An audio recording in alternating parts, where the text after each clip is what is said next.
Yo, what is up, everybody? Welcome to this week's episode of Street Level Floppies, episode number 10. We have hit the double digits, folks. So this is a bit of a celebration. We made it to 10, Fred. Yep, we did. Survived. Let's see if we can survive 10 more. So tonight is kind of a special episode. Besides our normal comic book talk, we have a special guest later. We have John Robinson IV, the creator of Scorpio, his new comic book that's in the middle of a Kickstarter as we speak. We're going to talk to him about his book, about the Kickstarter, and just a general joy of comic books. So we look forward to that later in the show.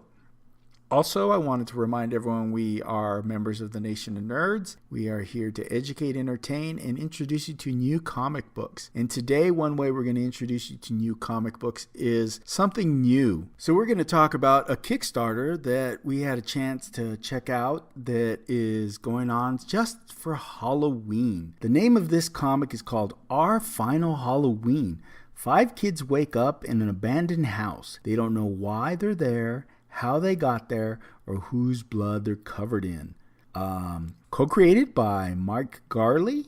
He's worked on Adventure Time, The Kill Screen, Samurai Slasher, and his co-creator is Michael Lee Graham, who has worked on Hero Complex Gallery, Dead Roots. Our Final Halloween is a 34-page horror one-shot full of monsters, mystery, blood, and surprises. Our Final Halloween tells the story of a diverse group of characters who need to band together to fight an ancient evil in this John Carpenter, H.P. Lovecraft-inspired 80s horror romp. So, Fred, we had a chance to read a digital version of this book. It's a Kickstarter that is going on for this month. It will end on the 30th and then be released on the 31st. So it's a Halloween book. This is a Halloween Kickstarter to celebrate Halloween. What'd you think of the project? I thought this book was pretty well done. It kind of gives me a feel of something that you would find. I know we do an indie podcast here, so it kind of reminds me of like a type of book that you would find from Black Crown. Kind of like a House of Muck style, sort of like that. It was good. I like the art. I thought it's perfect timing for this book. I mean, it's right before Halloween, so that put me into the frame of mind of reading this for the excitement. So yeah, I enjoyed it. I thought it was pretty good. Yeah, I think it was a neat little Kickstarter to do something like that. That you do the what's the word I'm looking for? You run it through the month of October and culminating with you getting your book just in time for Halloween. Yes. The book, it's straight out of a horror movie. Your basic plot of kids being trapped somewhere. They don't trust each other, but yet they have to work together to get away, get out of this abandoned home because there's supernatural things going on. And yes. Yeah, it was a lot of fun. It was a nice little Halloween read. Right. And I mean, there's definitely no shortage of blood in this book. That's for sure. No. Yes, the artist likes to draw blood. There's no doubt about it. Some gory panels. But are they real or are they all in their mind? You have to wonder as you read this book. I guess you're gonna have to back this Kickstarter to find out. Yeah, I mean, you have about 2 weeks left, a week and a half, and to check it out. And I think right now they're just under $600. Ooh, they're close. Definitely. Yeah, it's real close. It's very affordable. I've seen the pricing, the tiers. Definitely, I would take a look and check that out if this is your type of stuff, especially if you're looking for horror. Yeah, definitely. Fans of horror, give it a shout. Look at the Kickstarter, watch the video, maybe see what you think. Yeah, give it a look. Yeah. Oh man, I forgot the name of the publisher again. Is it Gutter Magic? Yes, Gutter Magic. Yeah, you can check out guttermagic.com, CA. Go on Kickstarter.com and go fund this book. Go back it. Definitely. It's something we like to do. We like to showcase creators and their books. One of the things we enjoy.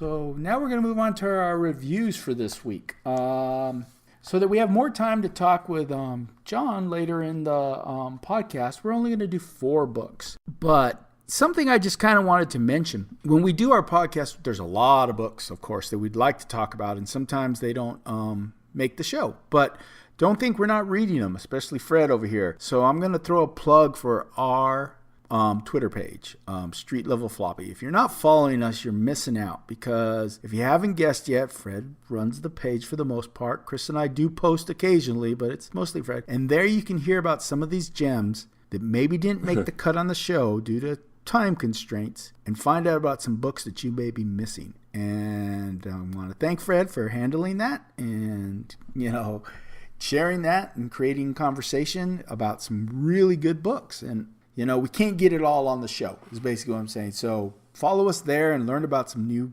books that are also dropping. Cool. All right. Well, let's get into our first review. The first one of the night is Exorsisters #1. Did you sign a deal with the devil? Has your fiancé been dragged to hell? Then Kate, Harrow, should be the first ones you call for timely soul retrieval at a reasonable rate. But why are these identical twins so different? Is there a dark secret? Written by Ian Boothby. Art and cover Giselle Langres. Colorist Pete Panzis. Letters by Taylor Esposito. Variant cover Pia Guerrera. Also a variant cover by Carey. And a variant cover by David LaFuente. The editor is Brainwine Bigglestone. And it's published by Image. Exorsisters. What'd you think, Fred? Well, one reason to pick up this book is Taylor Esposito. That's all you need. He's lettering that. And meanwhile, while saying that, shout out to all the letterers out there, the comic books unsung heroes. And in this book, we meet Kate and Kate, which Andrew mentioned. They are detectives of a supernatural agency where they deal with demons, take business round trips to hell. And through portals that they summon. Wild, right? This book right here, man. What I liked about this book really is it kind of has like a feel of a Archie art, kind of like Dan Parent. Parent draws, like, and it makes it fun. The dialogue was fun, especially like there's certain things like the art, like the demon. There's this demon that's dressed up playing house. I thought that was hilarious. I thought this book was really entertaining. The sisters are lovable and charming. There's a spoiler at the end, or should I say cliffhanger at the last page, that makes you wonder where this is going. But honestly, when I picked up this book, seeing the name Exorsisters, I was thinking it was going to be dark. But this book is fun. Yeah, without a doubt. The Archie. That's all I could think as I read it. Archie. And I did look her up. She did actually draw some Archie comics. Oh, did someone was smart enough to get her to do Archie. But she's also drawn some other comics that are for a mature audience. I see those. But this book, you're right. I didn't know what to expect. I thought we were going to get one of those dreary, scary, dark horror books. And you're right. It's fun. It's hack and slash type fun, if you've ever read hack and slash. While maybe they're dealing with supernatural and demons and stuff like that, there's a lot of humor. And there's a lot of fun banter between the two sisters. They're definitely very different from each other. And I just had a good time. It was a nice book to read from an indie book that didn't take itself too seriously. Because sometimes indie books, while they do earn it, they can sometimes be really serious. And this book just had fun. And I was just gonna say, like, one other thing is it's not short on like the coloring. This book was pretty bright. It kind of had a feel kind of like Bully Wars in a way, like its brightness and colors. And maybe that's because I found the art so much like an Archie art style that I enjoyed the colors more too. But I really like this book. I'm interested in more of it. It had me with Taylor lettering it, so you already knew that. So yeah, nice little book. I made sure it wasn't an Archie book. That's how much I thought it might be one. It's like, wait a minute, this could be a new. Because Archie does horror now, and this could easily have fallen into that line of books that they do now. Mm-hmm. So good on them. Good book. I enjoyed it very much. What kind of score would you give Exorsisters? I would give it a 4. I enjoyed it. It was good. I'm interested to see more of it. Yeah, if it continues to bring the humor and the funny banter between the characters, yeah, this is gonna be a fun book. Yeah, I'll give it a 3.5. I enjoyed it. I laughed a lot. It's not gonna like blow your socks off maybe, but if you just want to have a good time and read a fun comic, there's nothing wrong with reading a fun comic now and then. Definitely pick up Exosisters. All right, the next book we are looking at is Skyward number 7. Here There Be Dragonflies.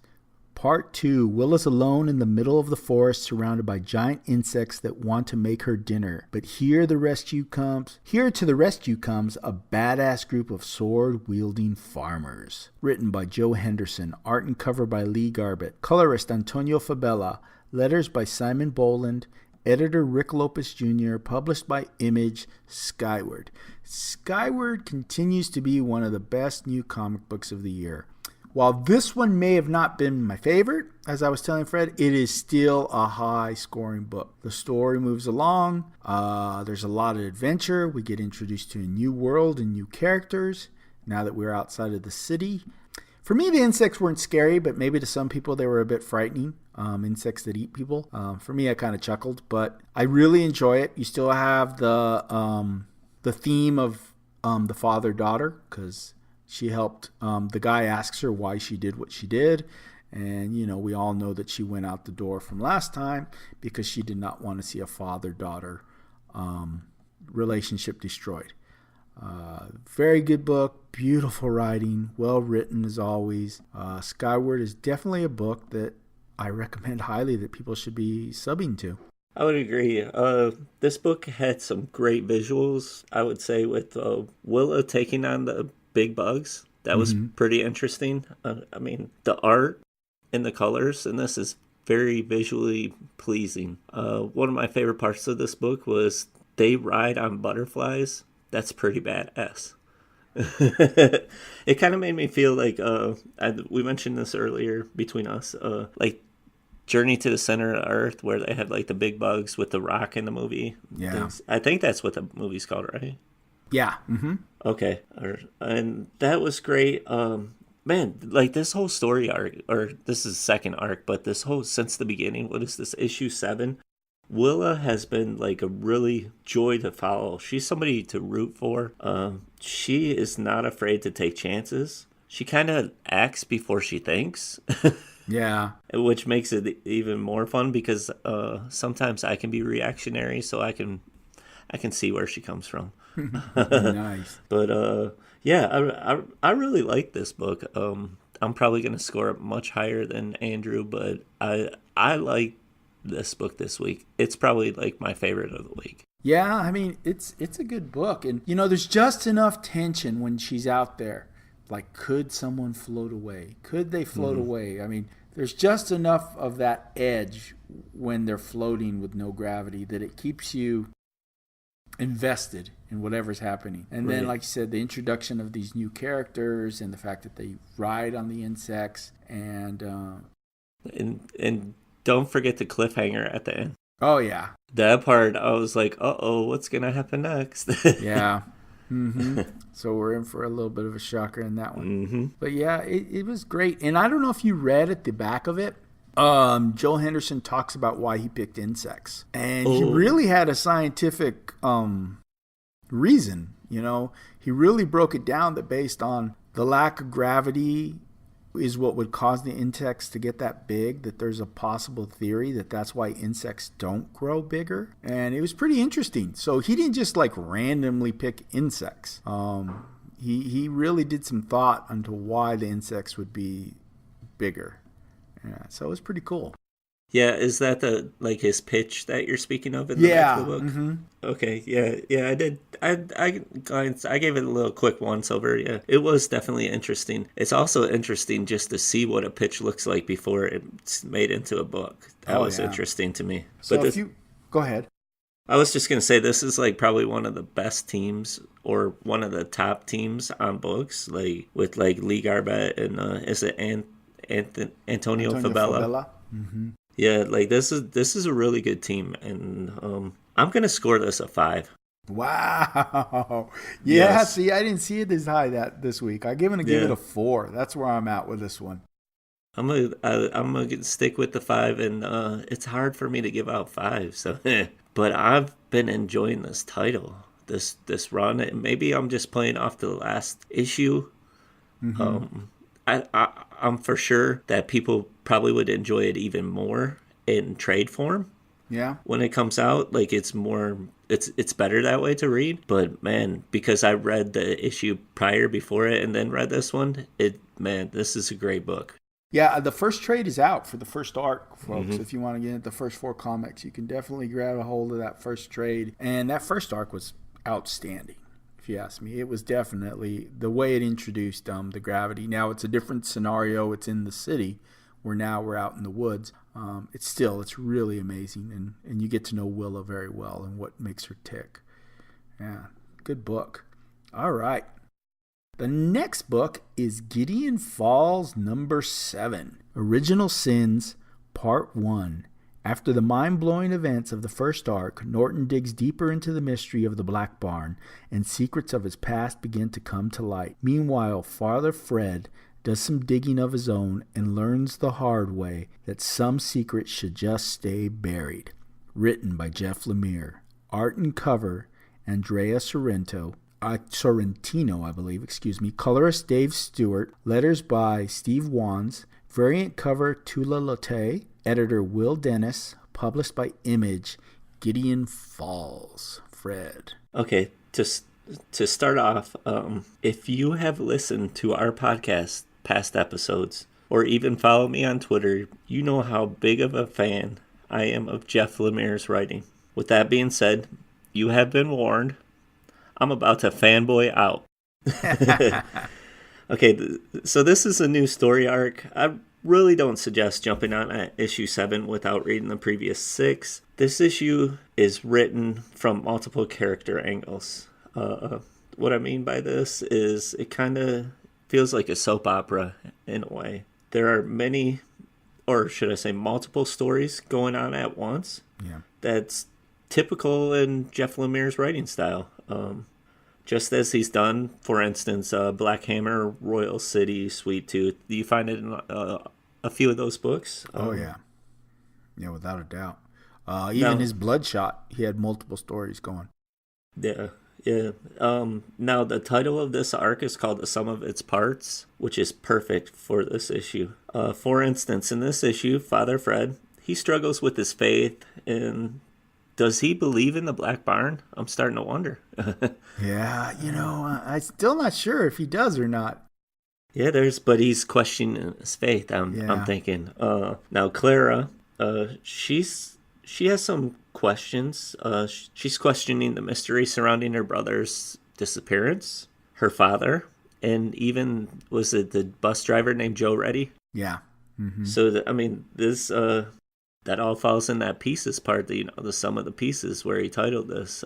Not to mention Dr. Yu? Is that what the doctor's name is? Amanda Yu, I think, maybe, because I think that you go by the or first is name it a little Angela more. or Angela? Maybe it's Amanda or Angela. Yeah, something with the A.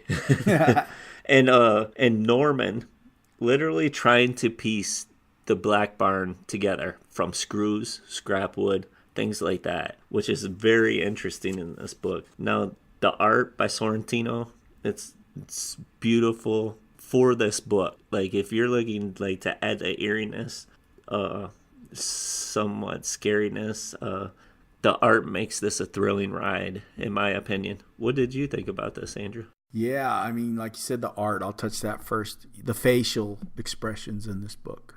Mm-hmm.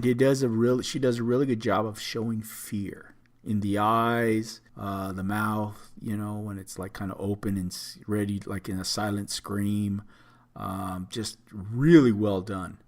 There's so many moments like that in this book. There's so many moments where people would be shocked into silence. I really like this book. You're right. This isn't really the one to jump on. We've kind of stayed away from Gideon Falls, not because it's a good book, because it's a little difficult to review in that sense. Every book has been great in this run. But if you're going to read Gideon Falls, you need to read Gideon Falls from 1 and stay going in order. It's not something you just kind of jump on randomly. There's a pretty intricate tale that's being told. Right. And this, like you said, this episode is starting to put pieces together. And I kind of have some theories, but I'm going to keep them to myself because they've been kind of spoilery. But I kind of starting to have some theories about stuff. And then the end of this book gave us a really scary reveal. Something that I didn't expect. So going forward, I think we're in for a really crazy roller coaster ride. Yeah. I mean, this is going to make it's going to be a TV show, and this is going to be a great TV show. Is it for sure, or you're just saying? Yeah, no, I believe that it's already been pitched and it's in the works. I think it's been a few months back that they did it. Like, I think when he was on issue 4, it was already optioned. This needs to be on FX or AMC. I won't accept anyone else. It does feel like an FX, like not like American Horror Story, but like they can do that type of stuff, like blood, they have that. Guts, Sons of Anarchy. Things like Legion that are different. They're willing to take chances on. You need to be willing to take a few chances on a story like this. Yeah, I forgot what company that's picked it up, but I believe it was around issue 4 when it was optioned. Wow. Yeah. I didn't know that. Yeah, this is, once again, Jeff Lemire is doing something amazing. Definitely check out this book, folks. Like I said, though, you want to start from the beginning, so maybe go digital. I don't know, is it trade form yet for that first arc? Yeah, I think we got the first trade in the PDFs this week. Oh, okay. So the trade would be the first 6, and then you just go to issue 7, or you can wait for the next trade. It's not the kind of book people spoil, so you're kind of safe to go trade with this one because it's too complex to spoil. You'd have to get into a pretty deep conversation with somebody to get spoiled about things. Especially with his writing, like he kind of spends a little time with each character that you can't really spoil that. Yeah, you can't in like one tweet. These are things that you get into a discussion and you can discuss theories that you may have about it or how you've pieced together clues, but you're guessing. So right.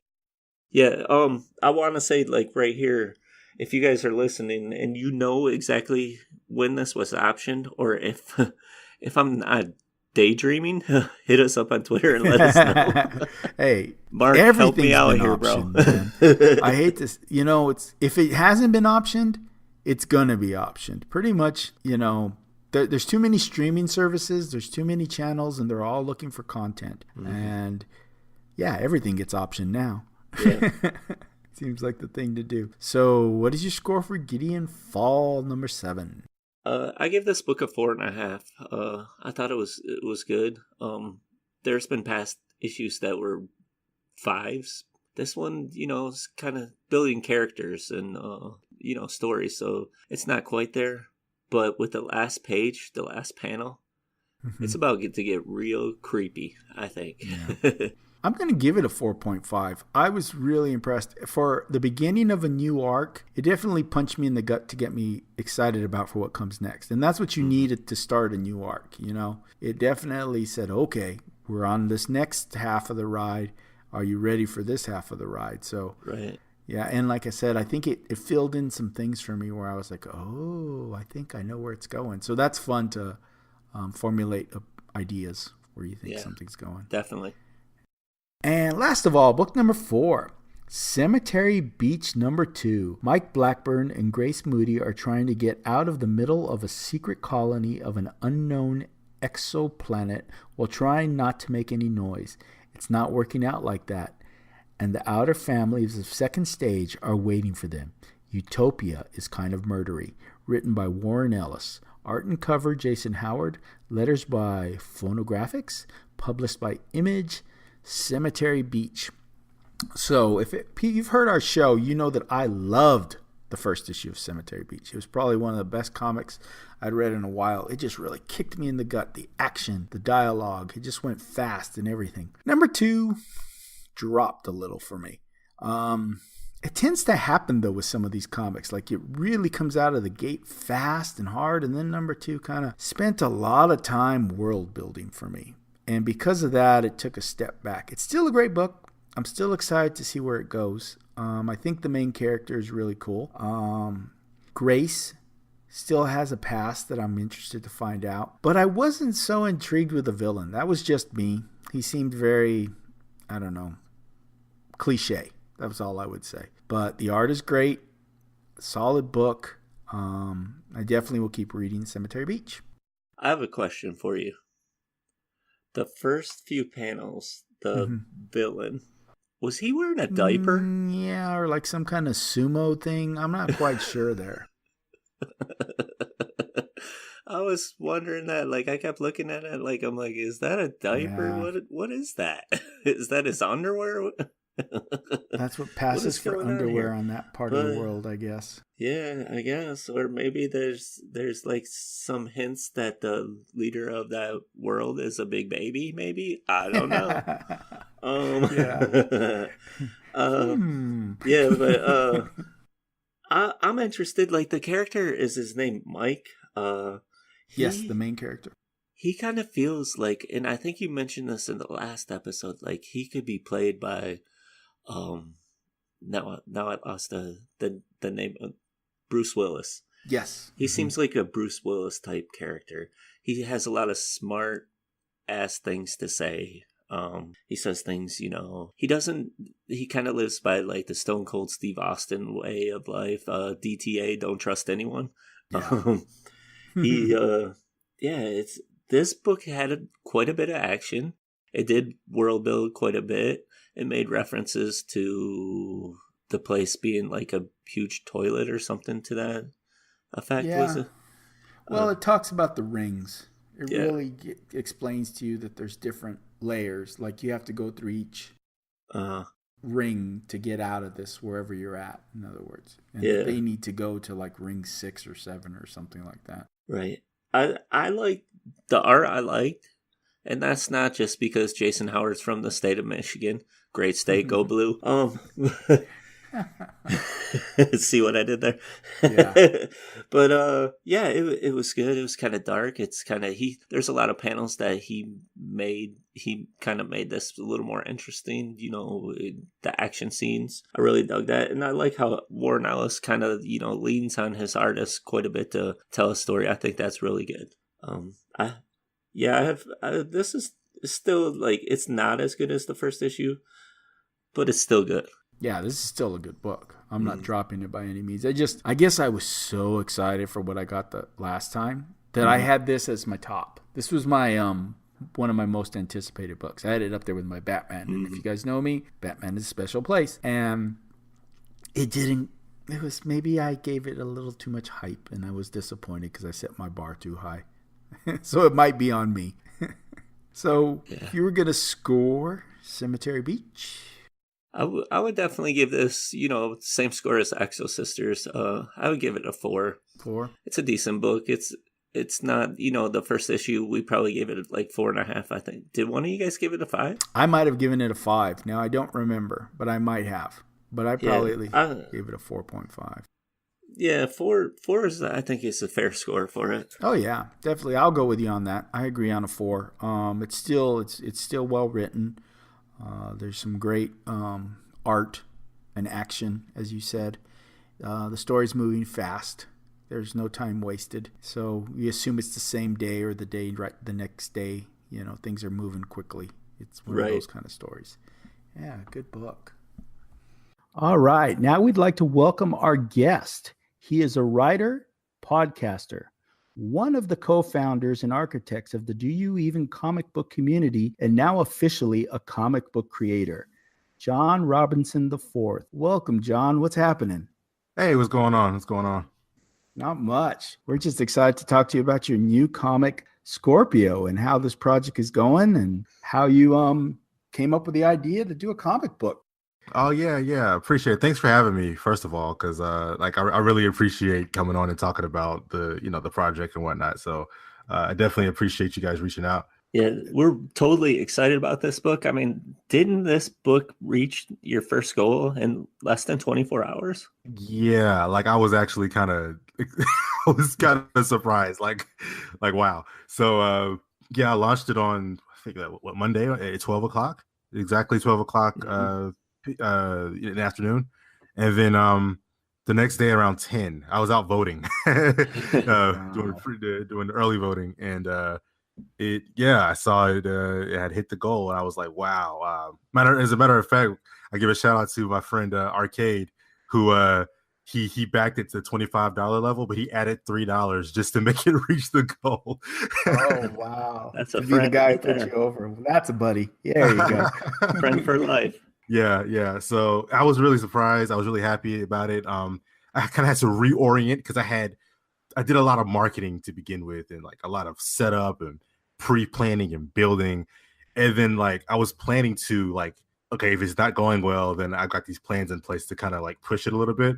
And then like we blew past all of that. So I was just like, okay. Wow. Yeah. So total switching gears now. Now it's into the stretch goal area Right. versus. Yeah, I'm totally seeing like all the hustle that you're doing because I get all the emails. I backed it, I think the first day. I can't wait to get that art in my hands. But yeah, and I'm really excited for us. This is an exciting time for you. I appreciate that. The artists are, especially the pinup artists are amazing. I want to let people know that, make sure that they don't know that they know that the pinup artist, like on the main cover, is not the same guy in the book. Usually the pinup artists are different than the comic artists. That's why I made sure I posted some of the art from the book on the page so you guys can see it, which he's a good artist too. So it's not like take away from him. It's just I want people to know that the whole book is not going to look like the cover image, you know? Oh, okay. Yeah. Okay. I have you have listed a different penciler inker than you do your cover. Yeah, I saw that. Yeah. So I mean, but the pinup artist who's like the main cover, the guy on the cover with the bluish looking thing. His name is we call him GV Art. His like online name is GV Art. His real name is very close to that, like Gavart. I don't want to butcher his name though, but we call him GV Art. And he's actually gonna be doing a whole lot of the pinups and stuff going forward, like of different characters, because there's like the characters I've released are like not even the tip of the iceberg. You know what I mean? So there's countless characters in the book. But yeah, going forward, he'll be doing a lot of the pinups to show their awesomeness. Yeah, excellent. Go into that. I mean, the concept of the Zodiac is big in this book from what I've read. And so I'm assuming you're meaning that there's a character that represents each Zodiac sign? Exactly. So the way the book is set up, it's basically like this. The book is called Scorpio, right? It's a very character-focused book. As in like, there's some books that are like team-focused, like Justice League and Avengers and stuff like that, and they have like some big threat to whatever to fight. This book at least starts off more character focused, so you really get some insight into the nuances of the main character, Daniel Shim's life. You understand. Okay, he's a 26-year-old. He's a millionaire. It's like, okay, he's really young, makes a lot of money. He's got a family business he's running. Parents are gone, but he's watching his brother, or he's the not watching, but the caretaker of his brother and sister. See, you get some insight into the character. It doesn't really explode into the all the powers and the it's kind of I don't want to say a slow build to it, but it definitely establishes who the characters are. I can't say slow build because like once it gets rolling, like it gets rolling. So but it definitely spends some time to establish who the characters are and kind of like how they think about their take on the world, their personality. So but there are 12 relics in this world, and one of each of the 12 relics corresponds to one of the zodiac signs, one of the American zodiac signs. Now some people have asked about the Chinese zodiac, and I'll just say hold tight. So I have not forgotten about the Chinese zodiac, so that'll be implemented also, but just hold tight. But yeah, the ones like Scorpio, Aries, Aquarius, all those are addressed. But of course, the book is called Scorpio, and it focuses around this main character who is a Scorpio, and he has the Scorpio relic, okay, which is called it's called the Sword of Shadows. It has two names, either called the Sword of Shadows or the Devil's Tail. Most of the time, it's called the Sword of Shadows, though. Anyways, this guy has this weapon, and he hid it away because he didn't want anybody to know he had it. And then some people found out that he has it, and they're mad. So that's pretty much the long and short of like how things get popping off, So that being said, there are 11 other relics and 11 other people that can potentially hold these relics and gain the abilities from them. Okay. So there's specific abilities that match up with the relic. For example, I could tell you this: the Sword of Shadows. The person who holds the Sword of Shadows, first of all, think of it like a lightsaber, right? It's just the hilt. Okay? If you look at the main image, you can kind of see the shadows that come out from the hilt.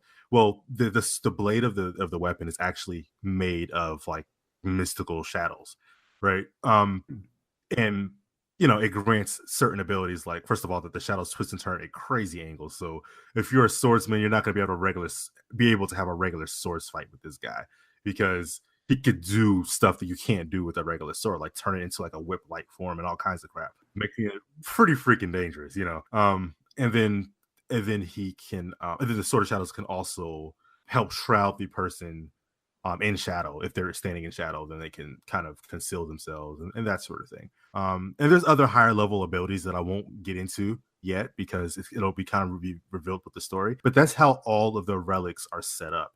They have their base powers that they grant to the person who's wielding it of that sign, and then there's a higher level ability or higher level abilities that might go along with it. So the people who hold the relics, according to the organization called Zodiac, because there's an organization, so it's like a government organization, they're called heralds. So think of like Silver Surfer, like he's the herald of Galactus. So Danny, if he was holding the weapon, would be considered the herald. I don't know if people pronounce it herald or herald, but Herald, yeah, I've heard both. But he'd be the herald of Scorpio, basically. Okay. While he has that weapon, and yeah, so that's pretty much the basis of it. But I've released no information, except for maybe a few friends here and there, but no outside information on the other 11. But you have released a character called Naomi Miles that I've seen pictures of. So where does Naomi fall in this? So okay, so I mentioned Zodiac being an organization, which doesn't talk about that in the first issue of the book, but it comes up in the second issue, and it's like you'll learn quickly. It's not really a big secret.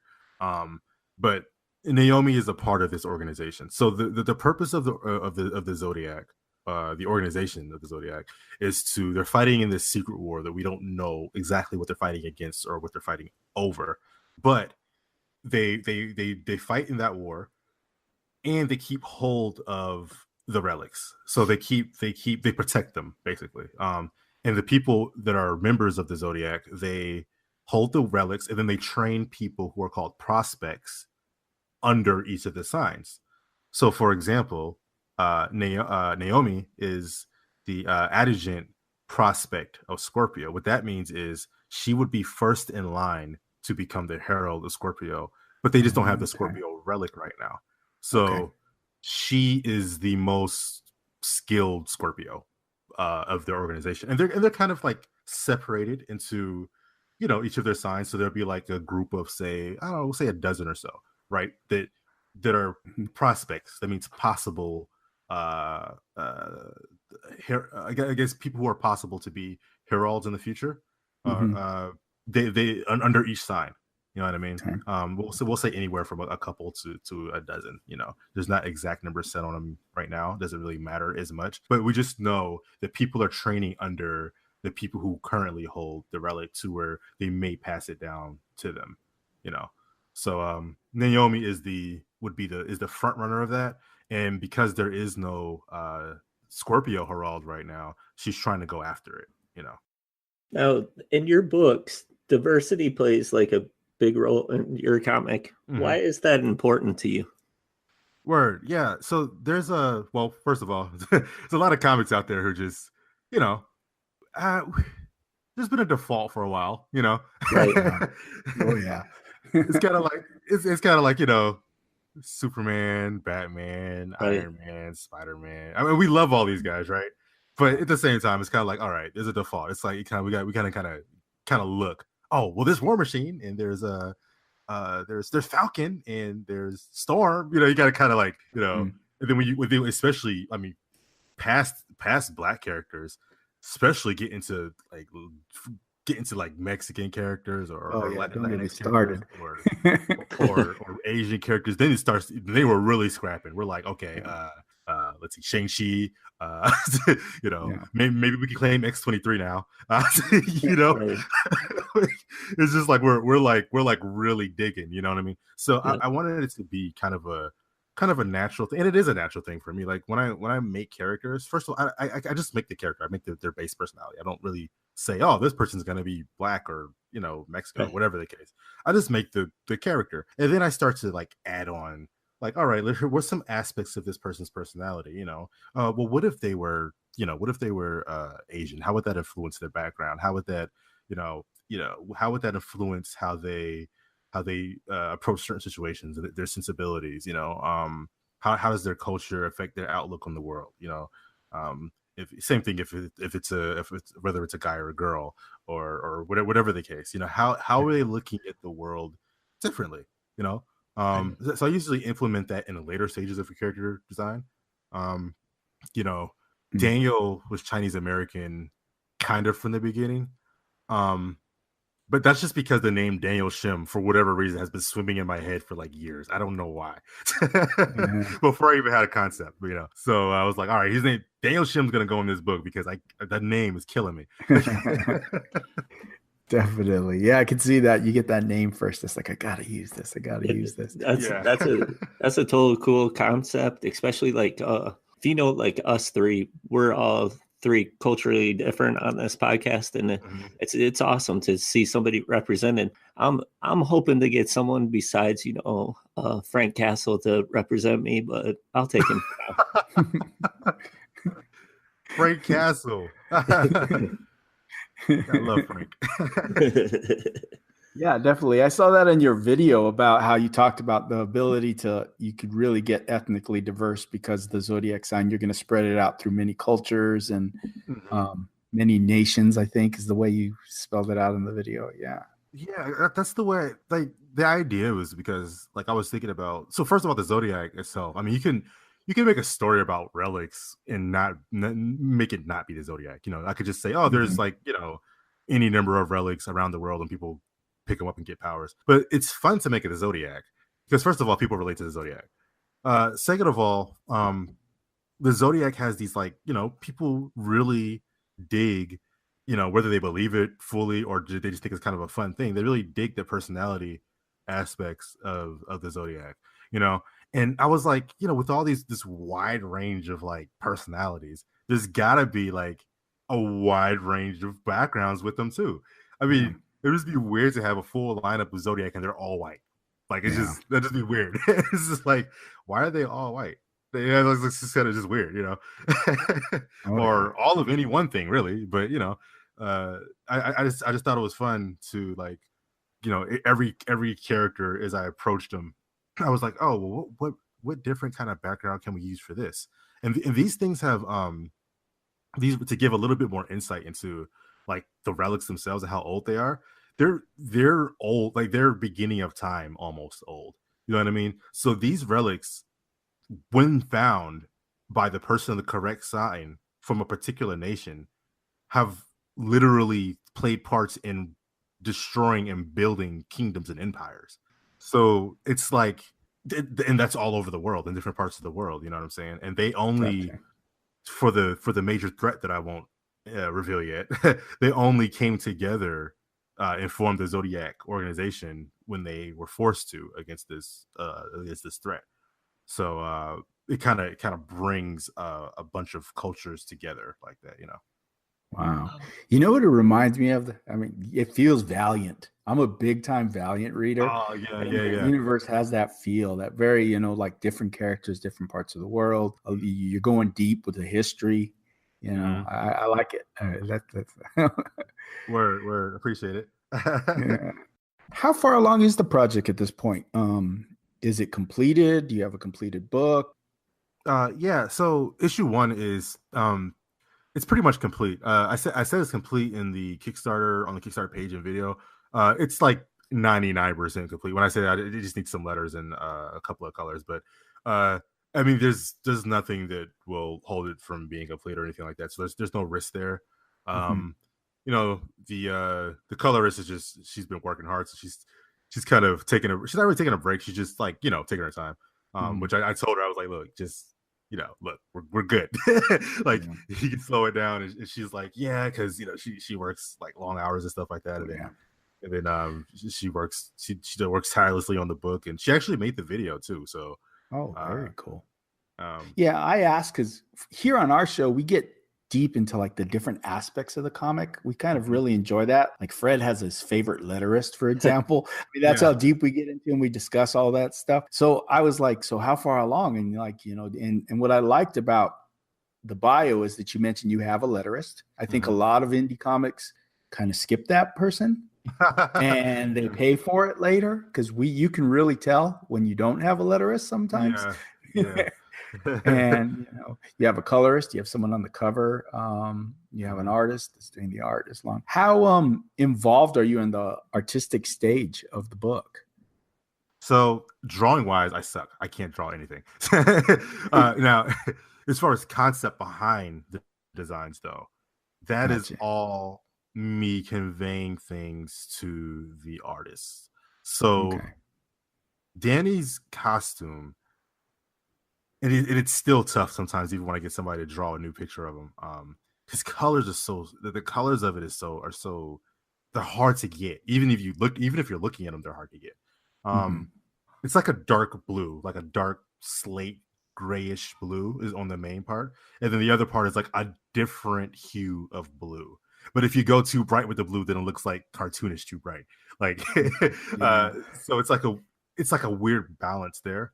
And then there's like different hues of the blue on the hood, and the artist that actually locked it down correctly, it went through a few stages of getting the costume right, because Caesar was straight up. He was like, look, man, some of the character designs, it is what it is. I might not be able to knock them out, so you can go to a concept artist for some of the character designs, and the first issue is not a big deal because they're not just you won't see Danny in this costume. I'm gonna say that straight up. You won't see that. It's gonna take him a minute. It's kind of like Daredevil when he's wearing the black. It's gonna take him a minute before before he gets his gear on. But yeah, it takes stages. He created the first concept art of it. I went through a few different artists who were trying to lock down a look for him, and took little aspects from some stuff that they put in there, took some stuff out. Finally got to an artist who nailed it. And then I'm like, okay, that's perfect. Then I take it to the concept artist who kind of takes it and draws it in a more clear light, so that we could say, okay, this is what they should all look like going forward. And then I go to like a pinup artist like GV, and he draws like what you see on the cover. So it takes stages. Danny took more stages because it was just like he had so like I'm particular about costumes. They're not superheroes, so they're not wearing like tights. They have to be wearing something that's a little bit rustic. And then each design has their own kind of style.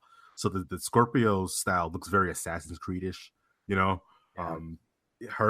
see in Naomi, definitely.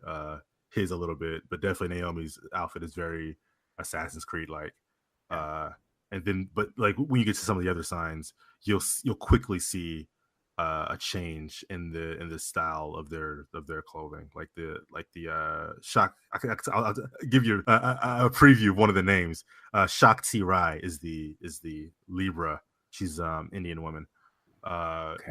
She's her outfit is completely different than the dark broody kind of look of the Scorpio outfit.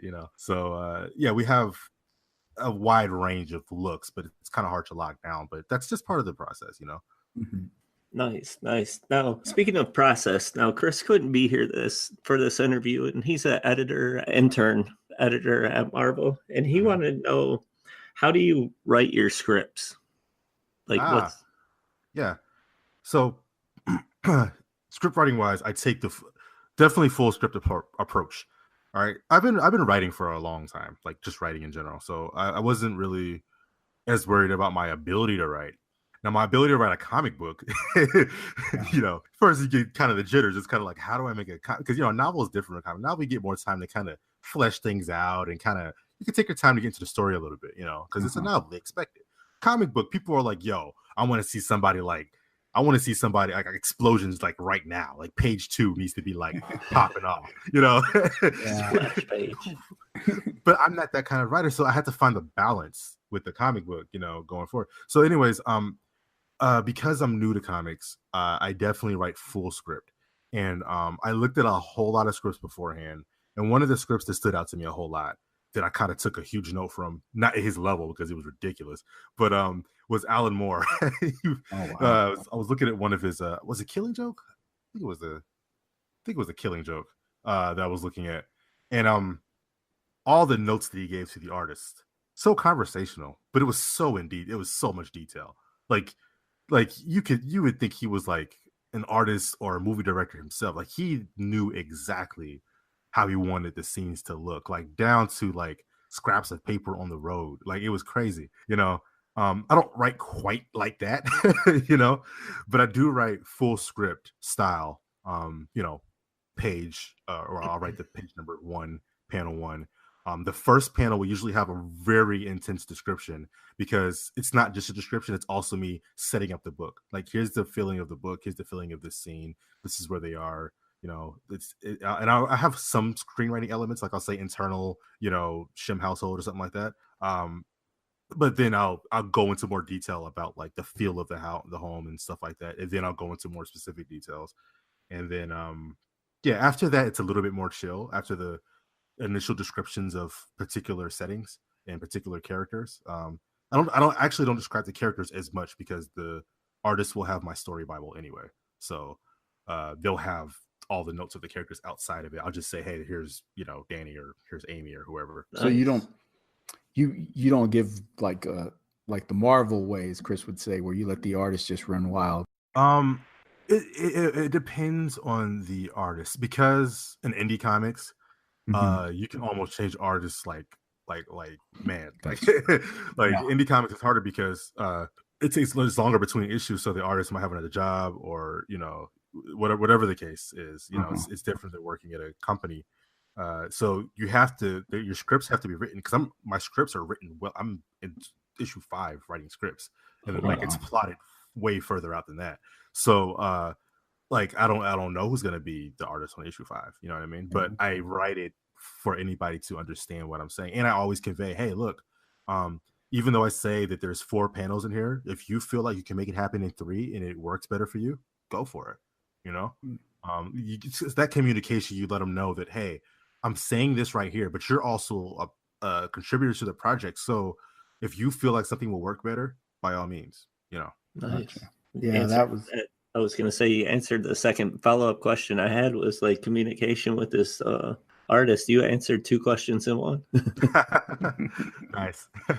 Very cool. So where did you find the artist? Did you just kind of search out artists at cons? Did you search DeviantArt? I mean, how does one go about finding an artist to create their own comic? Man, it's tough. I mean, it's tough because there's so many artists. You have to find somebody. There's so many artists out there, and you have to find somebody that's good, and then within your price range. You gotta worry about your price range. Yeah. Because I mean, shoot, art can get crazy, like for real. Yeah. You gotta find someone within your price range, and then you gotta find somebody who's not only they're in your price range, obviously the quality of the art, you know, but then somebody who treats the project like you would, almost somebody who's invested in it, who's interested in it, who's willing to discuss the finer points of it and really make a good product, and not somebody who's just trying to get a check and run. You'll run into a lot of people who's just trying to, you know, pay me my page rate and then I'm out. You know, like if you get, I mean, don't get me wrong, they can do good work too. Don't get me wrong, but it's like it's more than likely because I've experienced this. Caesar wasn't the first guy. I had another guy, and I was talking to a few people, but the guy who before him, I actually had to let him know that, look, man, you haven't produced anything in months. Like, I don't even know how I let it go that long, and yeah, like you're gonna need to produce something, or you know, remember you had a contract, so you know, let me know. So he eventually ended up paying the money back and saying that he he was going to do it. I won't go into the full details of that, but he wasn't a scammer, but he was also like just like wasn't planning on doing the art either. I think he had other jobs or whatever. So you have to be careful with that. Finding an artist. So I found Caesar on Comic Book Hour. Comic Book Hour is a pretty good site. They're not as active as they are anymore. They were very active before, like last year, when Jamie, the main creator of it, used to do the chats every week. I think it was weekly. He doesn't do them anymore, but the forums are still running. They're not as active, but they're still active, so that you can find artists there. I found the letterer there also. Deviant art. It's like a minefield. I found Vivi there. Like, I gotta say, Vivi is the biggest positive influence on this project, and that's not to say anything bad about Caesar or anything like that. It's just that Vivi is a person who I was there, she was there, and I was able to like talk back and forth with her for like hours, just on chat, on Discord and stuff like that. Even though she lives in Italy, and I'm always up at night anyway, so it's our hours kind of crossed anyways. But I would be able to talk to her, and we discuss things, and she would suggest things, and she was really invested. It's hard to find somebody like that. You know what I mean? And that's the toughness when it comes to fighting artists. You'll find an artist. There's artists all over the place, but you got to find an artist who's in your price range, who's invested like that. Vivi's like a godsend, because I found her on DeviantArt, and most people on DeviantArt are not, they're not even professional. Like, when I mean, I don't mean their art's not professional. I mean, their business is not professional. They, I'm sorry to say, the first guy who did a couple of the pinups that people really like, he just disappeared. After, I paid him. He didn't disappear in the middle of the job, but he was supposed to do some more stuff, and he just completely disappeared. Yes, and it happens a lot. That happens a whole lot when you're looking for like promotional artists. And again, like I said, it happened with my first actual comic art interior artist. So it happens. It's just you just have to be cognizant of the fact that this could happen. Let them know up front. Everybody I contact now, even if it's just for one piece or two pieces, I tell them up front, like, hey, communication needs to be open. I don't mind how long it takes you. I'm usually not a big stickler on time, but within that time, if there's something else you're doing, you gotta let me know. Hey, I'm doing school. Hey, I went to a con this weekend. Hey, I'm whatever the case. I'm sick. Whatever. Let me know what's going on. Don't just leave me 3-4 weeks and you haven't said anything. And I paid you half up for the art. You know what I mean? So communication. We do a lot of, that's what we do here is indie books. So we can catch that. Like some of our favorite books, you can just tell these teams are invested in a way that you don't even see it at the DC and Marvel level. Now there's a professionalism at those two companies, right. But I don't know if there's the personal investment that sometimes you see in the indie project. Like these guys are really like, okay, we're a team and we're going all in. Yeah.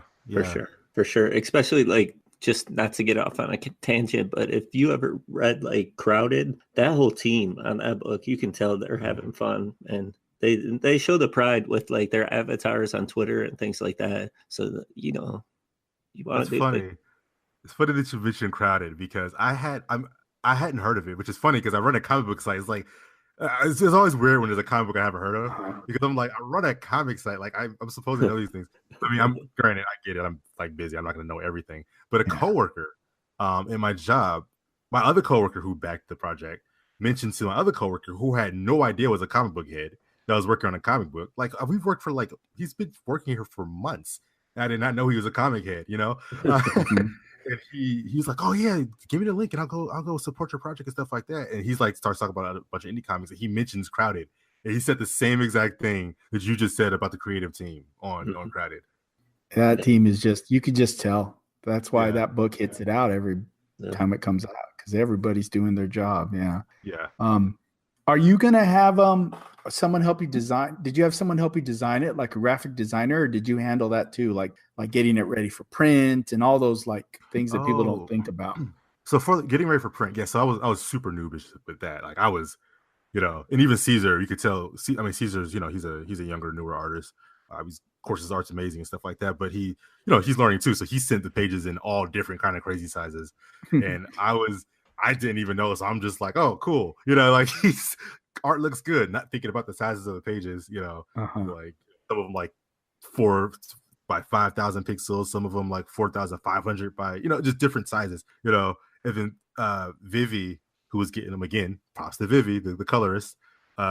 She's like, hey, when we get ready to like turn this to a PDF and print, that we're gonna have to like size these, right? She's like, I got it, don't worry. So she took them and sized all of them correctly after she did the colors. Nice. But the other designs, like the inside cover and the inside cover, I did those designs. Just some basic. I mean, I got a little bit of graphic design background, like a little bit. I'm a web designer, so okay. I can't draw, but like I got basic graphic. Yeah, my background's graphic design. That's why I asked. People don't think about that because if you're writing a comic for one of the big two, they already have their logo, they have their layouts. That's all done, and there's probably a department that deals with it. But when you're doing your own, you have to do all of that. So I think like I think all those times that I was younger and just playing on Photoshop for no reason, like with like no end goal. I guess it paid off somewhere, right? There you go. Yeah, excellent. Very cool. Well, let's talk about the Kickstarter a little bit. You said that we were onto the stretch goals, but there was a couple things I noticed that I had some questions about. Like, what are these interviews exactly that I see that are incentives? Are they new interviews? Because I know you've interviewed some of these people in the past. I've heard some of your interviews. Or is this a unique interview just for this? Or yeah, okay. So these interviews are unique just for this. So some of the interviews are because I know them. So after talking to them before, now we're cool and we talk regularly. So it was easier to reach out to them for interviews. But they are different interviews from the other interviews. So the other interviews were kind of more general. Okay. These interviews are very specific about industry work and process. So I wanted to make sure that it provided value mainly for the creators out there. People who they're like, I want to be a screenwriter, but I don't know how to get into it. Well, Eric and Julia Lee Wall from X-Men animated series, that's the one you want.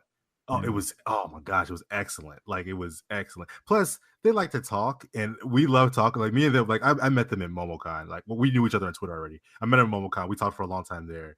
And then we talked more on Twitter, and they were like, let's do this interview. So it was like, they talk about their backstory, how they made it, which is just inspirational. I mean, freaking X-Men animated series, man.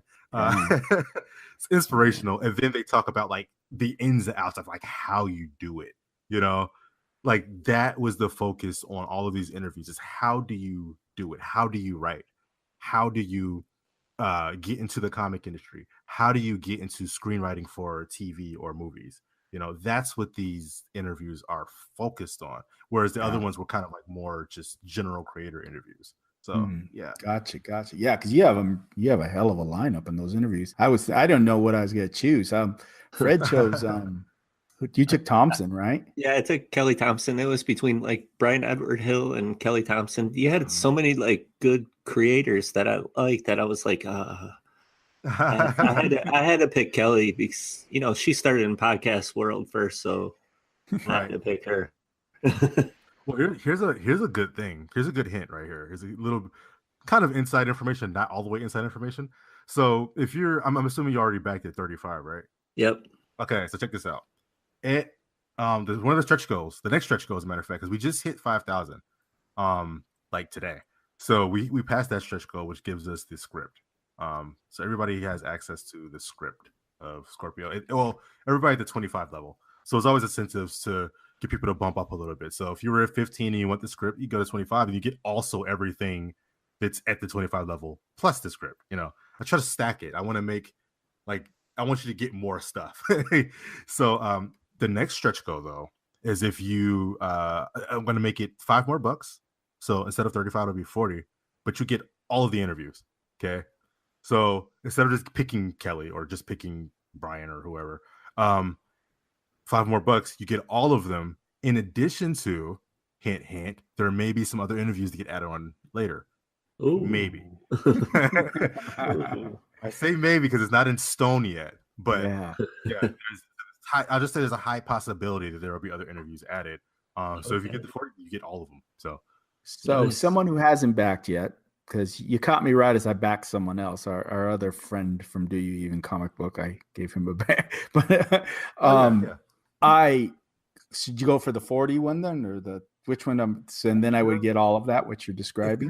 If there's the $35 one, the good thing about the $35 one is that you get I keep trying to tell people that if you care about the story, a lot of people, Naomi is a popular character. Like people don't even talk about Danny. They're just like, okay, Danny, but okay, I want to know about Naomi. Like, like what's up with her? You know, you get that short story at the 25 level, right? Oh, okay. That short story probably important. Like, I'm just saying. Okay.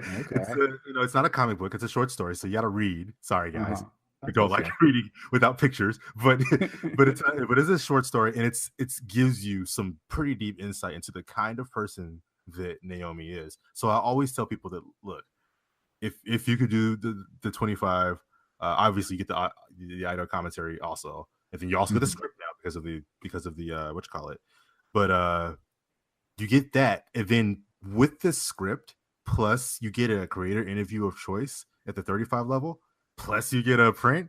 Like, I'm kind of like 35 is not a bad level. You know what I'm saying? Yeah. Like, that's usually where I go, around the 35. Yeah, 35 is not a bad level for. I was trying to stack like as much. I was like, wait, what else can I add? I kept trying to add extra things. Which as stretch goals get unlocked, one of the later stretch goals is another print. You know what I mean? Okay. That'll be at the I think the 35. I gotta look at my notes again. I think the 35 level also. So yeah, it just stacks. And then if you want to pay the extra 5, and say you want to listen to Kelly, but it's like I'm also kind of interested in TV. How do I get into that? Then get that. And I'm gonna tell you right now, the Brian Edward Hill interview. Wow. My dude is on another level. Brian is. I love Brian, man. That man is on another. Prior to the interview, before we even I'm not kidding. We chatted for like 2 hours because me and him were cool. Gosh, right? We chatted for like 2 hours just talking about random stuff. Like, and then like at the end, he was like, "Oh yeah, so what's this interview supposed to be about?" Like, so yeah, Brian's cool, man. It's a really insightful interview. I mean, I was like taking notes as we interviewed. I'm like, "Yo, this is good stuff." Wow. So yeah, definitely. If 2 of those intrigue you, then it like the extra $5 is definitely worth it. So yep, you just talked it out of me after we record tonight.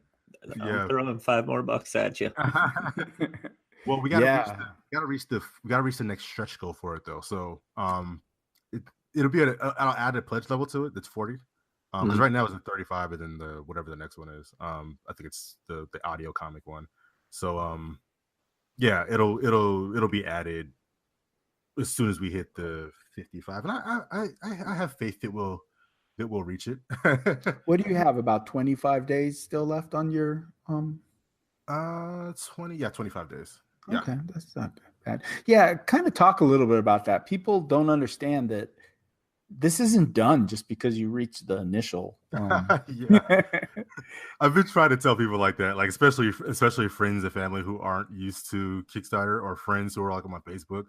They all come on, like people who said they wanted to back before, who saw that we reached the goal. Like somebody came on and said, "Oh man, I missed it," and I'm like, "No, you didn't." Like, so yeah, let's talk about comic production really quick, okay?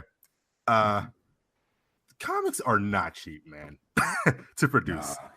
Like a single issue, I'm talking like if you're going as low as you can go, talking about letter, a good cover.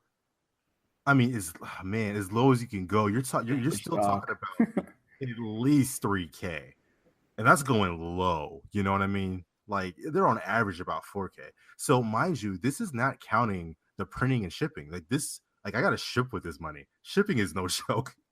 You know, also shipping internationally, no joke. I mean, I add an international fee, but that fee is also added to the goal. So you see it like it just looks like the goal, you know. So I got to ship internationally for some stuff, and then I got to print the book out. I don't even know at this point if I'm going to have an offset run of, you know, like 500 or 1,000 copies. Like I want to get at least 500. That's like the 7,000 goal. Like if we get all the way to 7,000, I can probably do an offset of 500. But prior to that, I have to be careful because I've got to do, like I said, the printing and shipping, and then even though the issue 1's done, I'm thinking about future. Like the next issue is what this is helping to fund, because I don't want to like be in that situation where like 2 years later, oh, here's issue 2. It's like, well, dude, I forgot what happened in issue 1. Like, you know. So exactly. I'm trying to have it kind of quick fire, relatively for indie anyways. So that's kind of why it's important to keep funding past that 4,000 is just, that was the lowest that I can go. And I should have really had a 5,000 goal, but I set it at 4,000 because I actually jumped the gun. I wasn't going to launch until next month. And I was looking at the dates and I was like, yo, that's like all around the holidays and everything. Like that's, it's going to be bad. So I was like, I have to do it now. Like I was talking to I was talking to this guy who runs an indie company, and we were talking. He was like, yo, you gotta do it now. So yeah, that makes sense. Yeah. You gotta keep the audience growing. The audience building is so hard, man. Like it's no joke because there's so much content out there. There's so much content. I mean, there's people who even though we hit the goal and everything, there's people who said that they were interested, and then you know, we get to the point where it's time to launch and then they're not there. You know what I mean? Yeah. And that's not their fault, really. It's just the nature of it's 2018. There's content everywhere. You know, I was caught off guard. The Soul Calibur 6 came out just now because I was like, I was hawking it, you know, and I was like, oh snap, it did just come out because there's so much content, you know, and they're huge. They're Soul Calibur, you know, so it's like if you can lose sight of stuff like that, then someone can. It's easy to lose sight of like a small comic, you know. So and the right now culture of I want it now is, you know, you have to understanding that with a Kickstarter, it's not going to be at your doorstep tomorrow. So. Yeah. And also how early you introduce. I announced on the beginning of September that, hey, I'm working on a comic book. I mean, I told some friends and stuff here and there, but like to the public, I announced that, I'm working on a comic book. Everybody seemed hyped. Everybody who knew me, happy, good response, stuff like that. But even in between that month, people are still it wasn't that it dwindled. I don't want to say it dwindled. It's just that people start asking, well, where is it? You know, is it here yet? Is it, you know, well, it's going to be November, like, oh, okay. And you can tell that, you know, the excitement starts to like kind of die down because it's like, you're waiting for it. So, yeah. This definitely, like, man, if people are listening to this right now and they hear your world building and everything, man, I'm more jacked up for this book. I'm really excited, man. Yeah, really I appreciate that. Yeah, there's so much. Like that's why I want to produce it quickly because I know the kind of writer I am. Like the first issue, fun stuff happens, but it's not like explosive. It's not like what's a really explosive first issue? It's not like West Coast Avengers #1 where there's like land sharks, okay? Nice. I mean, stuff happens, but there's so much to explore, and once it gets rolling, like I'm telling you, like issue 1, I can't say what happens, of course, but like you could tell that as soon as at the end of issue 1, it roll, it's rolling, like it's going. It's kind of hard to stop it, you know, at that point. As I'm writing, I'm trying to figure out where can I introduce like certain things about these characters because the book is rolling now and I got to make sure that I, you know, implement these things as the story goes on. You know, it's one of the battles when you're writing an ongoing series, you know, and then keeping people interested at the same time, making sure action is still happening, you know, which trust me, there's no issue with that going forward. I guess one last thing I'd ask you is, do you kind of wonder why a comic versus a novel? Because you know how you're having to hold back your story, where if you did a novel, you could get your whole story out there.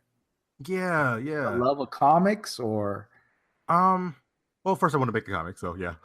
Yeah, there you That's go. the first thing. I was like, okay, comics, dude. Like I love comics and I love writing. Like, you know, I'm not. I know there's some writers, and there's nothing wrong with this. That's cool with them. I know there's some writers who just like comic books, so they start writing because they love comic books. But I also love writing. You know what I mean? Like I can write a novel, no problem. I'm working on a novel right now. I mean, I write on every NaNoWriMo every year and then put down to work on comics. but I really need to finish editing it. It's the first novel is done. I gotta just edit it and get it out there. But I enjoy both.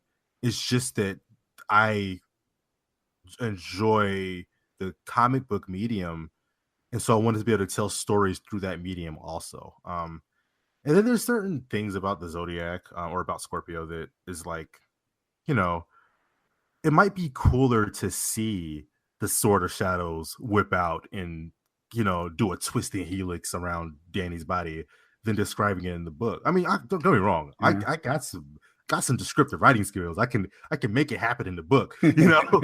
but Yeah. like to see it though, like let's give that job to the artist to make it look cool, you know.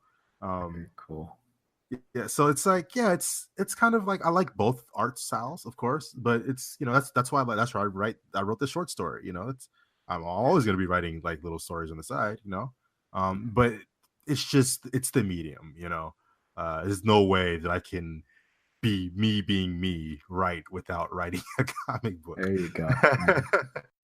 Fred, do you have anything else? I guess like before we go, how about you pitch this book to the listeners? Oh, word. Okay. Well, basically, you've got a you've got a guy who's a man. I'm not gonna do this. I'm not gonna like read word for word a written pitch or a written log line. But I'm just gonna give it to you like this. You got a guy who's got this super powerful weapon. All right, he's hiding it away, unbeknownst to him and everybody else in the world. There's a war, like a raging war, going on behind the scenes, like on Earth, but you know we don't see it. Okay, both sides of this war want this thing that he's hiding. Like, you know, they're both like, we need this to win, to get the upper hand or win this war. Okay. Then at some point, at the same time, they both find out that he has it. So it's kind of like this guy's kind of screwed, isn't he? Like, you know. So we're kind of hoping that the more benevolent, but what's that word? But benevolent. I can never say that word correctly. Benevolent. But benevolent. Let's hope the good guys or the better guys of this side of the war, because who knows if they're good or bad. They're just on opposing sides. But let's hope that the more morally sound people first. That's what we're hoping for. And that's pretty much how the book works. And then of course there's, you know, he only has one.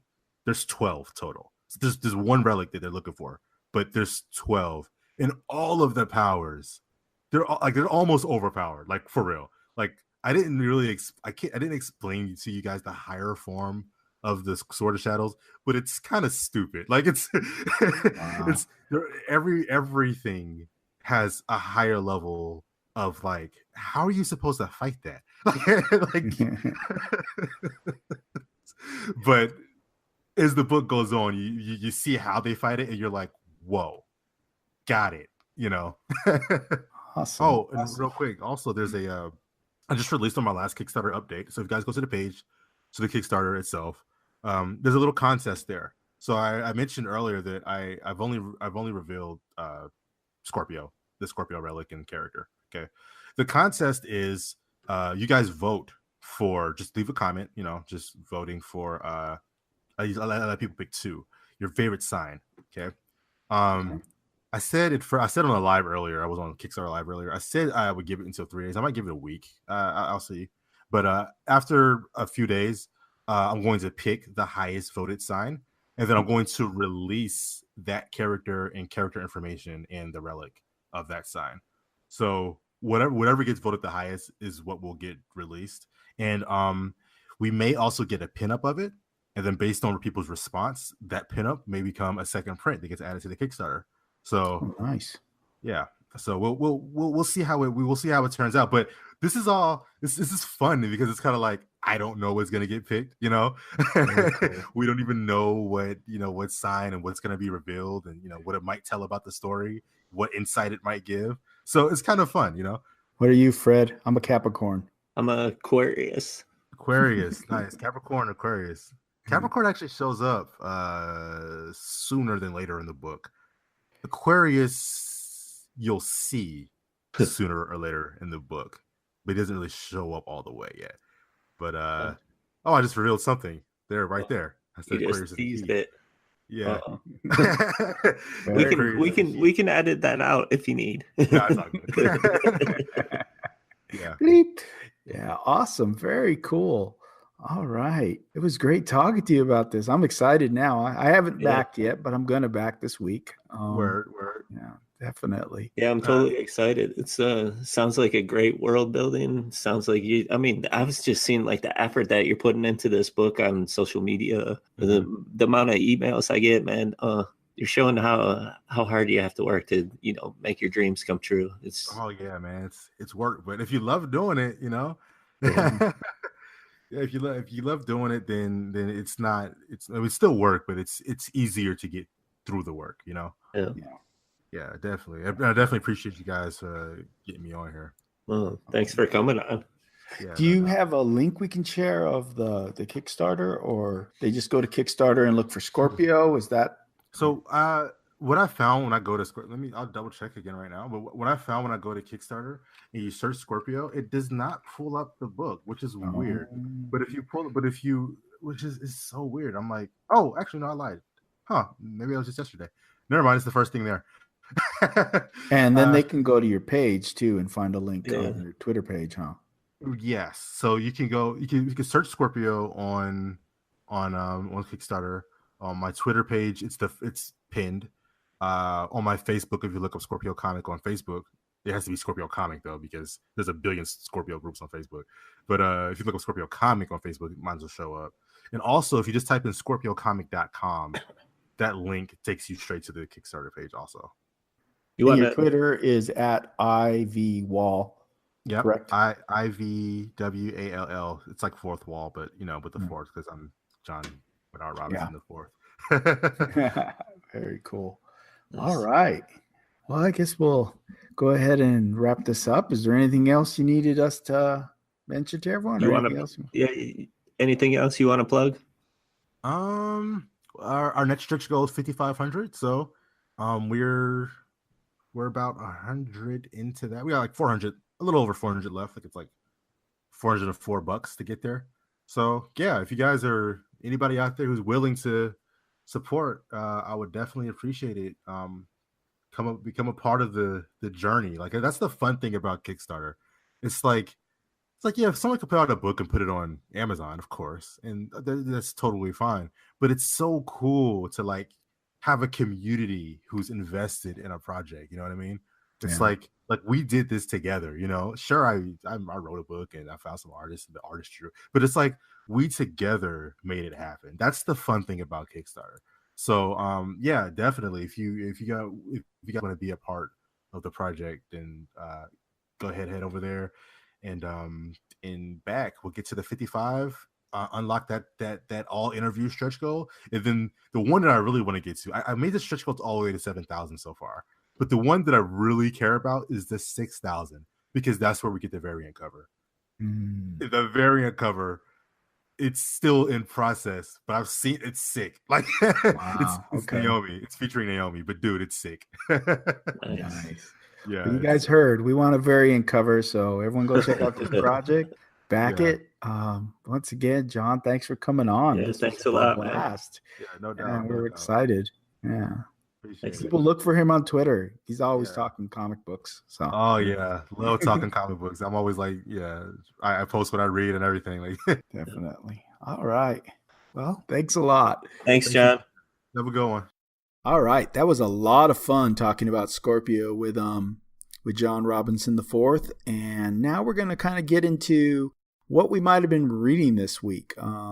just our roundtable that we do every week, discussing comic books or comic book shows or comic book entertainment or anything that caught our eye. So it's an opportunity to share some things with you from the comic book world. Fred, is there anything you want to highlight this week? Yeah, actually there is. I came across this really good book. It's called Sarai, by Sonica Ellis. She goes by at Sony Robin on Twitter. It's about a girl named Sarai. She's a 12-year-old Nigerian girl whose small town life is shattered as she finds herself captured by an extremist organization dedicated to subjugation of women and girls. Let me just say, this is a very good revenge story. Now, this book is, it deals with some very tough topics. Stuff that we see in our everyday news with, like, human trafficking. It's a little rough to see, like, the beginning of things. It's the concept of, like, just knowing that people are like this. Not the book. It's like the real life situation to me. But man, this book is definitely a story that needs to be told. We need more superheroes like this, and for these topics to be out in public, to be, to talk about. Because in my state, I don't know if you noticed on the news, there was a huge ring bust of sex trafficking, and they did it in Upper Michigan. It makes sense to me because there's less police and things up there. Yeah. Because these are small towns and things. And it's just scary because this is so close to home. Because all the time, like, I live in, like, the Metro Detroit area, and we are always warned about kids, like, being taken away. When I was a kid, I grew up in Flint, Michigan. We could play outside. We didn't have to worry about that stuff. We had to worry about getting, like, shot at, things like that. Not like, somebody going to take you. Yeah. Do weird things to you. This is a book that I highly suggest to read. Take a chance, get this book. You can get it on Amazon. I think it was like $5. I want to say it's about the size of 2 to 3 issues of a normal comic book, I believe. It's a good read. I hope that we can get her on a show in the future. I noticed, I followed the thread that you were talking to her, and she also mentioned it's coming out on Comixology pretty soon too. So that's another place for people to look for it in a week or so. The art looks great. The topic, while a bit disturbing and maybe a bit depressing, you're right. It's something that needs to be talked about. And from the sounds of it, it's well written and presented in a form that I enjoy to read, which is comics. And I am not averse to politics or difficult topics in my comics when they're well written. I'm open to that. Obviously I may not read that on a Saturday morning, but I definitely am open to reading these kind of things. Yeah, that's awesome. Definitely had to check that out. Yeah, and there's we have kids. So it kind of hits close to home. Yeah. Exactly. Yeah, so it's definitely I just crushed the mood here. Yeah, you don't want to think too deeply on it, but yes, I understand exactly what you're saying. Prepare if you're going to read it to be probably in a mood for a little bit, probably some anger, probably some other things. Yeah, but I definitely want to check it out as well. That's great that you found that. You discovered that book. So you found it on Amazon is where you discovered it, correct? Actually, I follow her, but it's funny. Like, I didn't necessarily know she was writing a book until I found Cullen Bunn started, like, tweeting about it and kind of, talking about it. So it caught my eye. When you have a writer like Cullen Bunn promoting your stuff, you had me there. Yeah. I don't have anything at that level, that's for sure. I have read mostly Marvel this week. That's what I read. It's catching up. As you know from last episode, Chris was giving me a hard time. I'm very behind on Marvel. Also, indie books. Some indie books that didn't make the show. Did you read any of those other indie books, Fred? Any of those Image books, for example? Like Magic Order number 4. Oh, I haven't read that. Careful. Okay, I won't go into it, but it's still good. Oh, excellent. No spoilers. Yeah, that one got here late. I'm getting screwed by my DCBS, man. But I read. I finally read Juke Joint. I know you talked about it. Was it last week? Was it last week when you talked about it might have been the week before. You know what? It was the week before because I forgot. Because we were at the hospital with my son with his surgery. I was 2 weeks behind. So yeah, that makes sense. That book is nuts. It's crazy. The things in it, and it's definitely revenge kind of action going in there. I'm interested to see where it's going. Plus, Taylor Esposito is lettering that book too, so I'm gonna keep getting that. I'm backing out of that one. You're not reading it? No, I'm backing out of that one. That one wasn't for me. No, a book that I wanna hit up is Euthanauts 3. This book stepped its game up this time. You know what? I have that book. It came in the mail. That I ordered it before I read 2, which I was very disappointed in. But I haven't read it yet. So you're telling me that it got better, that I should get back on it. Yeah. It's I've really enjoyed it. I'm liking where the story's going. I'm appreciating Teenie Howard's work, especially did like this week's Hack and Slash. I read that. I think that was her last one of that, and that was good. I like Hack and Slash. Yeah. A book I read The Last Coyotes that came out this week. Oh, yep. It was good. You can see they're racing to the end of this arc. The grandmas are gone. No. Yeah. I know that kind of like takes a lot of the magic out of this book. No grandmas, no fun. Right. But it again, the art is just stunning to look at in that book. You just look at that like you would like a coffee table book that you have beautiful art on the coffee table and you just kind of strum through the art. Yeah. I felt like that issue kind of got more serious, like the story took a little serious tone. Like we had a little fun with the prior 2 issues with the grandmas, and this one it's getting real. Yeah. But I think it's because I think you're right. I think the next issue is probably going to be the last one, and then they'll go to trade again. And they'll take some time off. That's what seems to be the MO. One book I want to talk about is Paper Girls 25. This is a book that you probably should read in trade form, so you can enjoy it more. But man, this book never disappoints me. This is, I don't know, Brian K. Vaughan can write like anything, and if you like Stranger Things, and not Stranger Things the comic book by Dark Horse, be nice. If you like Stranger Things, the Netflix show, then more than likely you're going to enjoy this book. And especially if you like pop culture, or, let me just show you, Andrew, the last picture of this. So you're going to spoil me. What does it got? Show me it. No, watch this. Okay. See that? Yeah. You got to get to 25 now. Gosh, trade number 1. Oh boy. See, the thing is with like this series, I kind of I read the first 3 trades probably in like 3 days because it sucked me in that guy. But of course, we all have to find time, and this is definitely a book that, once you hit your groove, you'll enjoy it. And Brian K. Vaughan can write anything, really. I mean, and I'll enjoy it, I think. Like, if Saga. Yeah. That's like, I'm not a huge fan of space, but he makes me like space. Yeah. Saga's outstanding. But there's this book that I picked up, and I saw it, because we get our books through DCBS, most of them, so we get discounted price. And when I go to my LCS, sometimes I feel bad if I'm not spending at least $45. Yeah.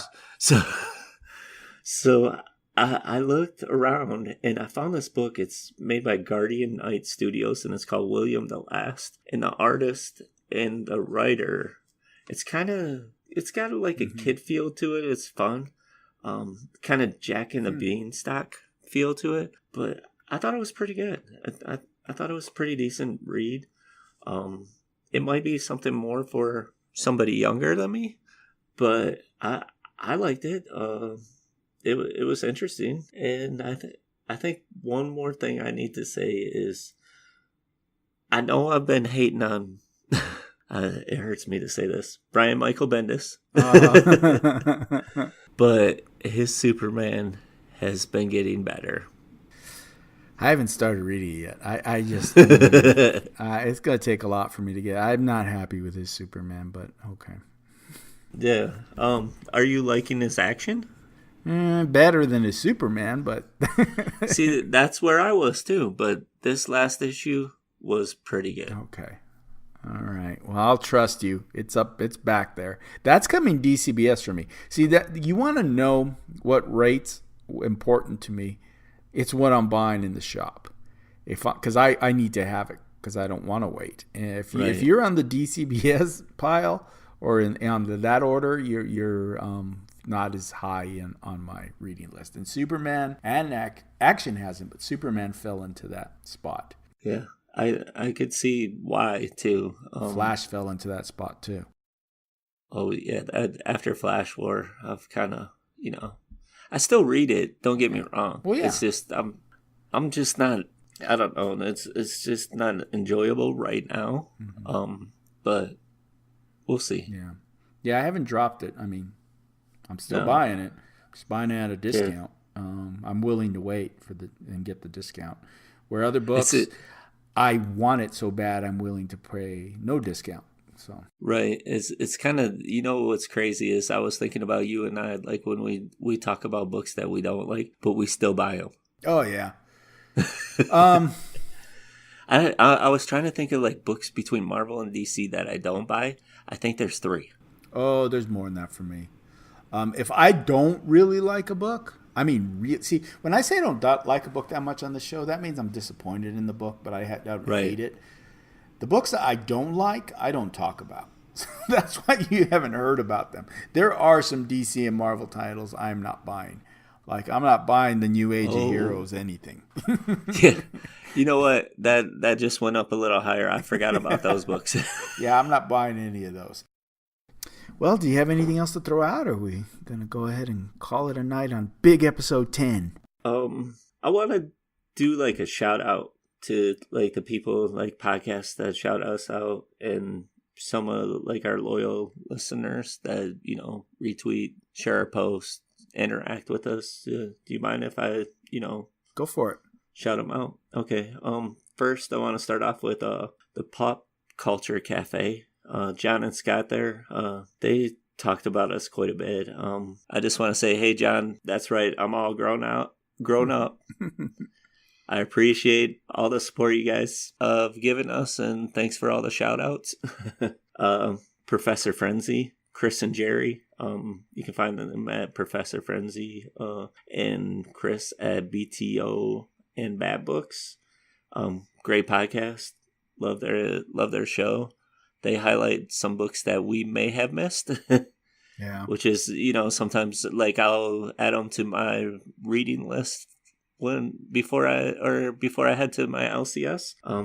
Of course, the Cool Ass Podcast, Leo and Hiram. That's right, guys. We know what intro music should sound like. Andrew said when I came up with the B, he said, I'm not sure about it. He asked his daughter. She approved. Yep. That's the teenage approval, man. Yes. Not the old man approval. Yes. Nation of Nerds podcast. Mark, Rico, and Hiram. Man, those guys are a really good group of guys. I thank each one of them for everything that they've helped us out with. It's great to be a part of that family. Some of the people that I want to shout out is Gian at Giancarlo. That's my dude. Thank you for all the retweets, John. Sometimes I might not see all your free follows, but I hope that you know that I would interact at any time. Also the Nerd Grounds, Necron at Nerd Grounds. Thanks, man, for all the support, retweets. I'm glad that you're starting to dig some indie comics. He said that he's starting to pick up some because of us. Nice. Jared, thank you for all your retweets. At Ronnie Barron, RonBar316. Probably the best Aftershock podcast in the business.